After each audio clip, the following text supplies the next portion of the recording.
இந்த வீடியோ பார்க்குற எல்லாருக்கும் பெரிய வணக்கம். நான் உங்க யோகேஷ். இந்த வீடியோவில் எதை பற்றி பார்க்க போறோம்னா நெட்ஃப்ளிக்ஸ் பற்றி தான் பார்க்க போறோம். நெட்ஃப்ளிக்ஸ் பற்றி நிறைய பேர் நிறைய வீடியோஸ் பார்த்துருப்பீங்க. இந்த வீடியோ கொஞ்சம் வித்தியாசமாக இருக்க போகுது. நெட்ஃப்ளிக்ஸ் எப்படி ஒர்க் ஆகுது, நெட்ஃப்ளிக்ஸில் எத்தனை பேர் வேலை பார்க்குறாங்க, நெட்ஃப்ளிக்ஸ் ஏன் நம்பர் ஒன்லேயே இருக்கு, ஏன் அமேசான் பிரைம்னால நம்பர் ஒன் வர முடியல அப்படின்ற முதற்கொண்டு எல்லாமே பார்க்கலாம். இந்த வீடியோ மறக்காம நீங்க ஃபுல்லா பார்க்கணும். அப்பனா தான் இந்த வீடியோவோட கண்டென்ட் உங்களுக்கு பிடிக்கும்.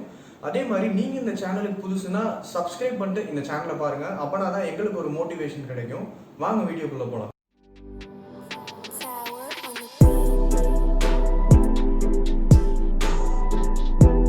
நெட்ஃப்ளிக்ஸ் என்ன அப்படின்னு பார்த்தோம்னா, நெட்ஃப்ளிக்ஸ்னா ஒரு over the top service. Over the top சர்வீஸ்னா ஒன்றும் இல்லை, அதாவது உங்கள் இன்டர்நெட் கனெக்ஷன் மூலியமாகவே நீங்கள் வந்து ஒரு படமையோ இல்லை சீரீஸையோ நீங்கள் ஸ்ட்ரீம் பண்ணிக்கலாம். இதுக்கு ஒரு கேபிளோ இல்லை ஒரு சேட்டலைட் கனெக்ஷனோ தேவை கிடையாது.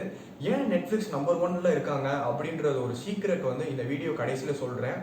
ஸோ நெட்ஃப்ளிக்ஸ் எப்படி ஒர்க் ஆகுது அப்படின்னா, நெட்ஃப்ளிக்ஸ் வந்து யூஎஸ் கம்பெனி, அதாவது கலிஃபோர்னியாவில் இருக்க யூஎஸ் கம்பெனி தான் நெட்ஃப்ளிக்ஸ். இதை கண்டுபிடிச்சவங்க வந்து ரீட் ஹேஸ்டிங், மார்க் ரொடால்ஃப் அப்படின்னு ரெண்டு பேர் 1997, அதாவது 1997 கண்டுபிடிச்சிட்டாங்க. ஸோ இந்த நெட்ஃப்ளிக்ஸ் வந்து நிறைய கண்ட்ரீஸ்க்கு வந்து சர்வீஸ் தராங்க, அதாவது 190 கண்ட்ரீஸ் வந்து சர்வீஸ் தராங்க. இதில் ஒரு முக்கியமான ஃபேக்டர் என்னன்னா, சைனாக்கு வந்து இந்த சர்வீஸ் வந்து கிடையாது அப்படின்றது ரொம்ப ஒரு வியப்பான ஃபேக்டராக இருக்கு. சைனா, அப்புறம் சிரியா, அப்புறம் நார்த் கொரியா, அப்புறம் கிரிமியா, 4 கண்ட்ரீஸ்க்குமே வந்து நெட்ஃப்ளிக்ஸ் சர்வீஸ் கிடையாது அப்படின்றது ரொம்ப ஷாக்கிங்கான ஒரு விஷயம். ஸோ நெட்ஃப்ளிக்ஸ் வந்து என்ன டெக்னாலஜி யூஸ் பண்ணுறாங்கன்னா, நிறைய டெக்னாலஜிஸ் யூஸ் பண்ணுறாங்க. அதில் முக்கியமான ஒன்று கண்டென்ட் டெலிவரி நெட்வொர்க், அதாவது CDN அப்படின்னு சொல்கிறாங்க. அது போக வந்து முக்கியமாக மெஷின் லேர்னிங், அப்புறம் artificial intelligence, big data analytics அப்படின்ற 3 டெக்னாலஜி யூஸ் பண்ணுறாங்க. இதெல்லாம் எதுக்குடா அப்படின்னு நீங்கள் நினைக்கலாம். மிஷின் லேர்னிங் அப்புறம் ஆர்டிஃபிஷியல் இன்டெலிஜென்ஸ்லாம் வந்து ஒரு ரெக்கமெண்டேஷன்ஸ், அதாவது நீங்கள் இப்போ ஒரு நெட்ஃப்ளிக்ஸில் சர்ச் பண்ணுறீங்கன்னா அதோட ரெக்கமெண்டேஷன் உங்களுக்கு எப்படி காமிக்குது, யூஎஸ் மக்களுக்கும் இந்தியா மக்களுக்கும் ஒரே கண்டென்ட் காமிக்காது. அதுக்கு காரணம் வந்து இந்த ஆர்டிஃபிஷியல் இன்டெலிஜென்ஸ் தான் சொல்லணும்.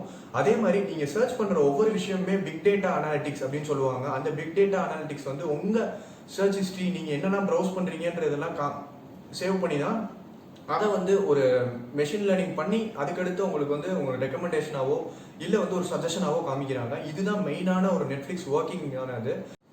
இந்த நெட்ஃப்ளிக்ஸ்க்கும் ஏர்டெல் ஜியோ இவங்களுக்குலாம் என்ன சம்மந்தம் அப்படின்னு பார்த்தா, நெட்ஃப்ளிக்ஸ் வந்து ஒரு யூஎஸ் பேஸ் பண்ண கம்பெனி. அவங்க சர்வர் வந்து யூஎஸ்ல இருக்கு, நம்ம இருக்கிறது இந்தியாவில். இங்கேருந்து அங்கே கனெக்ட் பண்ணோம்னா நமக்கு நிறைய ஸ்ட்ரீமிங் ஹவர்ஸ் ஆகும், லைக் ரொம்ப டைம் ஆகும் நம்ம ஒரு வீடியோ பார்த்து முடிக்கிறதுக்குள்ள.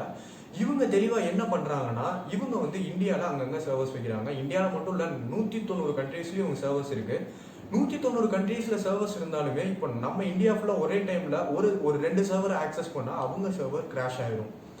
இதனால இவங்க என்ன பண்ணுறாங்க அப்படின்னு பார்த்தா, இங்கே தான் நெட்ஃப்ளிக்ஸ்க்கும் மித்த பிளாட்ஃபார்ம்ஸ்க்கும் ஒரு வித்தியாசம் இருக்குது. இவங்க என்ன பண்ணுறாங்கன்னு பார்த்தா, ஏர்டெல் ஜியோ இவங்ககிட்ட போய் பேசுகிறாங்க.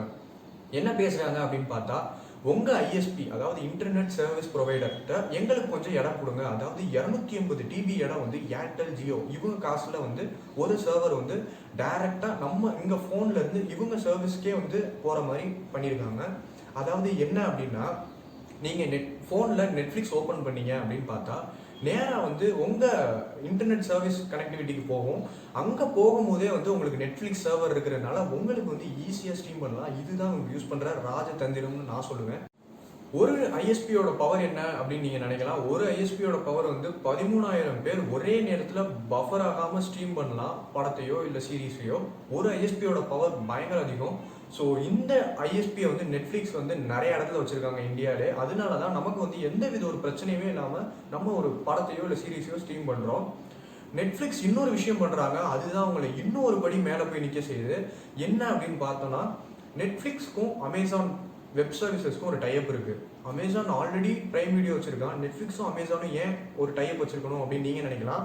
அங்கே தான் நெட்ஃப்ளிக்ஸ் வந்து ஒரு முக்கியமான விஷயம் பண்ணுறாங்க. அதாவது மாதம் பயங்கர மில்லியன்ஸ் ஆஃப் கோடி வந்து மில்லியன்ஸ் ஆஃப் டாலர்ஸ் வந்து நெட்ஃப்ளிக்ஸ்லேருந்து அமேசானுக்கு போகுது அப்படின்னு சொல்கிறாங்க. ஸோ இதனால வந்து நம்ம என்றைக்குமே ஒரு யூஸரை இழக்கக்கூடாது அப்படின்றதுனால நெட்ஃப்ளிக்ஸ்க்கு வந்து அமேசான் சர்வீசஸ், வெப் சர்வீசஸ் வந்து அவங்களோட சர்வரை கொடுக்குறாங்க. இதுதான் வந்து நெட்ஃப்ளிக்ஸை இன்னொரு பயங்கரமான இடத்துக்கு வந்து எடுத்துகிட்டு போகுது. அப்புறம் நெட்ஃப்ளிக்ஸ் வந்து நிறைய இடத்துல வந்து நிறைய ப்ராப்ளம்ஸ் ஃபேஸ் பண்ணுது. அதாவது நிறைய OTT சர்வீசஸ் வந்து புதுசாக வர்றதுனால டெய்லி அவங்களுக்கு வந்து ஒரு பெரிய காம்படிஷனாக தான் இருக்குது. ஸோ நெட்ஃப்ளிக்ஸ் பற்றி நிறையா விஷயங்கள் இந்த வீடியோவில் நான் உங்களுக்கு சொன்னேன் அப்படின்னு நான் நம்புகிறேன். ஏதாவது விஷயம் மிஸ் ஆயிடுச்சு அப்படின்னா கமெண்ட்டில் லீவ் பண்ணுங்கள், எல்லாரும் வாசித்து தெரிஞ்சுக்கட்டும்.